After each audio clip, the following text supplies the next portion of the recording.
এই হচ্ছে নতুন FZ250, যত আলোচনা সমালোচনা এই বাইকটা নিয়ে।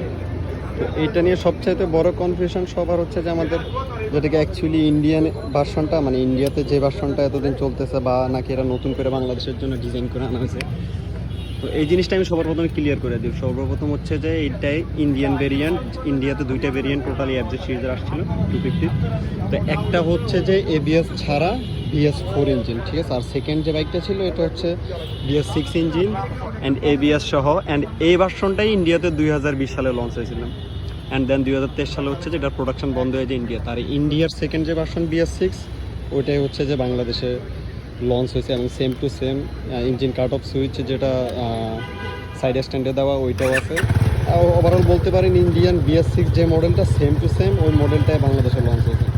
আচ্ছা, এই যে এটা হচ্ছে আপনার ইঞ্জিন, এটা হচ্ছে mainly air cooled engine. Air কুল্ডের পাশাপাশি এটাতে অয়েল কুলার যে অ্যাসিস্ট ওটা দেওয়া আছে। আর আপনারা হচ্ছে যে কুলারটা ভিতরে দেখতে পাচ্ছেন, এই যে দুইটা পাইপ দেখা যাইতেছে, এটা হচ্ছে যে একটা হচ্ছে যে ইনলাইন, মানে হচ্ছে যে আপনার অয়েলটা ইন হয় কুলারে, আর সেকেন্ডটা হচ্ছে যে কুলার থেকে হচ্ছে যে ঠান্ডা হয়ে আসে।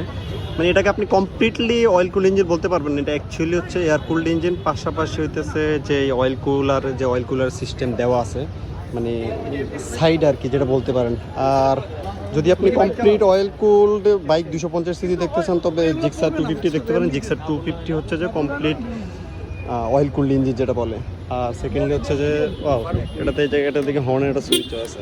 এই ভার্সনটার হচ্ছে যে BS6 ইন্ডিয়াতে এটা যেটা লঞ্চ হয়েছিল এটা কিন্তু ইন্ডিয়ান BS6 আর বাংলাদেশি BS6 সেম মডেলটা, যেটা হচ্ছে যে 2020 ইন্ডিয়াতে লঞ্চ হয়, 2023 এটা হচ্ছে ফ্লপ খায় বলতে পারেন, অথবা প্রোডাকশন বন্ধ হয়ে যায় যে কোনো কারণে।